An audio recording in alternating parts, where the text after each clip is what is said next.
I have, all due respect for every kind of. If it works for you, I think your method, your this, your that, whatever it is that makes you a good actor, that's what you need to do. But I got to be honest, I just get pleasure out of creating a character and pretending. Sure. I kind of feel like the magic, right? Oh, magic. That's right. That's right. It's like that's the way I feel. It's creating, something real and something not real. I mean, you're on a stage and you got how many people in front of you, and it's not real, but you make it real and you make it your house, so you make it your place, and it's like living and breathing on this stage for that half an hour, whatever you have, and I just think that's what makes it real, and that's what makes me love it. Like we all talked about before, like waiting. Nobody's getting rich, right?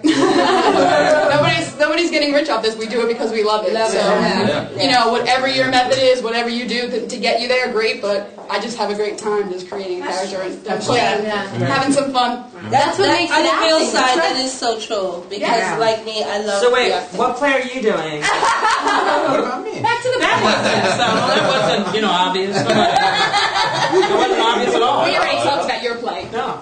I'm doing Where the Sun Never Shines with Kyla, and it's by Joseph Lizardi, who's play that you know, because he's the author of your play as well. Right. I'm sorry, he played Juno? I don't know Juno. Oh, Juno. I know Juno, but I don't know Juno, though. I do know. Go ahead. It plays a period piece in the 1960s. It's pretty much about sort of the down and out Bronx era when a lot of people were... Late 60s, early 70s. Right. And they're burning a lot of these buildings to actually make some money off insurance fraud. Oh. So, yeah, it was a big deal back in that time. And, I don't know, Joseph wrote a really good play about it, sort of taking these characters and putting the predicament of these people that actually were making the money off of it. And, he creates a love story out of it with Kyla's character.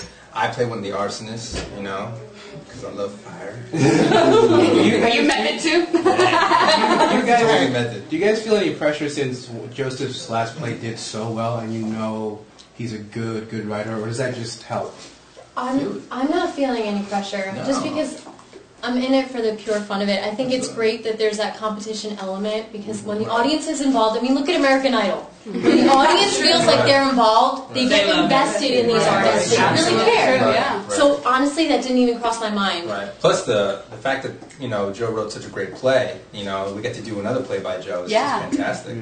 That's what gets me most excited. I think is that these characters came from people he really knew, and whenever I play somebody that was real, then we're honoring a story that was really, it was somebody's real life story. So that's a little bit more of a pressure, I think, to know that it's not, I mean, as much as it's great to create your own character, when it's a real person, you have a responsibility to really tell that story. And what did Joseph say? He said, he actually told us, those people were going to be coming to the show. A lot of the tenants that lived in those buildings. So I'm telling them they're going to come to the show, because they know these people. And also, with gentrification, because that's what happens after these kind of places are burned down, you never know what happens to the people that were there before.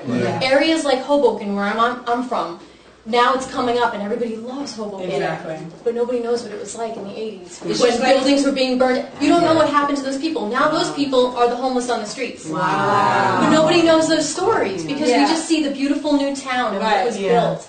So that's why I'm so excited about this show. Is we get to be the voice. It's like me coming from Harlem. When I first moved to Harlem, the authenticity of what Harlem was is not what it is now. I can go to the corner and pick up a paper from the newspaper stand. I don't have that anymore. From the old man that's in the store and he's like, "Hey, what you want, baby? You want some gum with that? That'd be $1." I don't get that anymore, and I miss that so much because it's the authenticity that you don't.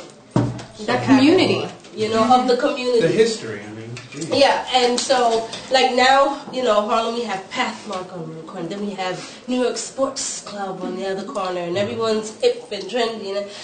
But isn't it also good that some of that business is finally coming near and people are getting some of those services in their neighborhood as opposed to have to always go downtown? But I also love the old man on the corner. You don't want people to be replaced. The old man on the corner should still be able to live there. I don't want it to be replaced by He should be able to afford it still. Right. You can't take the life away from, I guess, any place that you were actually at. Because me being from Detroit, Michigan, and the whole craziness that's going on with the economy down there, you know, where it started off as Motown, you know, and with the Temptations and all that type of stuff, and where you go and you actually get a car, you know, oh yeah, let me get a Ford, let me get a Chrysler. Now you go down there and you lucky if you can get something, you know.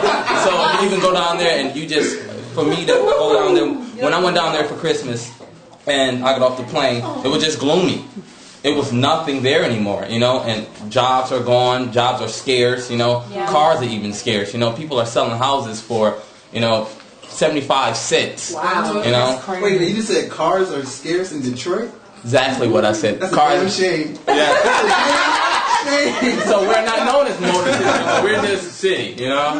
Detroit City.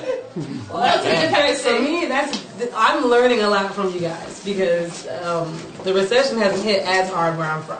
I'm from Alaska. Oh, wow. Alaska.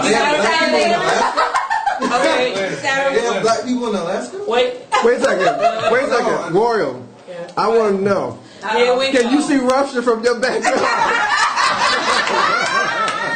Cut to commercial.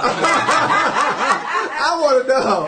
Not even a joke. I was hired to do a Sarah Palin impression. Yes. Once. Yes. Don't say that.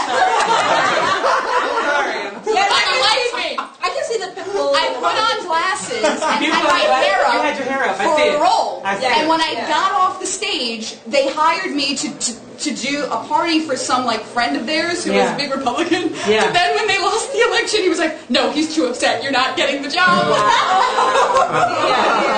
I spent 18 to pay for nothing. That was the biggest embarrassment ever for where yes. I promise you, I remember, look, the funny thing about her being nominated is that nobody where we were from knew. We saw it on MSN.com. We thought the same thing here in New York. We was like, oh, this shit. It was a fraud. Well, but you know what? They said John McCain didn't even know who she was until I'm telling you. He didn't do his research. I'm telling you. I found out probably when he found that on that Friday before they told him, before they brought her on the stage. Yeah. Really, actors talk about politics? I'm saying all this stuff comes into it. So yeah, the recession hasn't hit that hard up in Alaska like you guys. It's coming. What's the main business in Alaska? Yeah. Well, I don't like what's happening here. No. I don't like all of this. Hunting wolves. Y'all hunt wolves down there. Off the helicopter. They hunt wolves. She told me that. They hunt wolves out of the helicopter. They wear them on their back. I wear teeth and jewelry in the earrings. Whatever. He was a warm coat. He's just been trying to get Little Red Riding Hood. Anyway. Are you a Peter supporter? Am I who? Peter supporter. I'm sorry. I didn't understand what you said. You said it so fast. I didn't. What did you think I said? I didn't know, but I just wanted to be sure. She said. I don't know. The way her eyes perked up, I wasn't too sure. I knew something else. But Don't anyway, have me repeated. You like that fur coat that you wore last week? so anyway, I'm not. Let's see what you're wearing today. Yeah. Well, I'm not wearing no fur except for the suede on my boots. And I got something to say. Is it that Turn around. Let's check you out. Turn around. Oh, Father, there's something to see. That's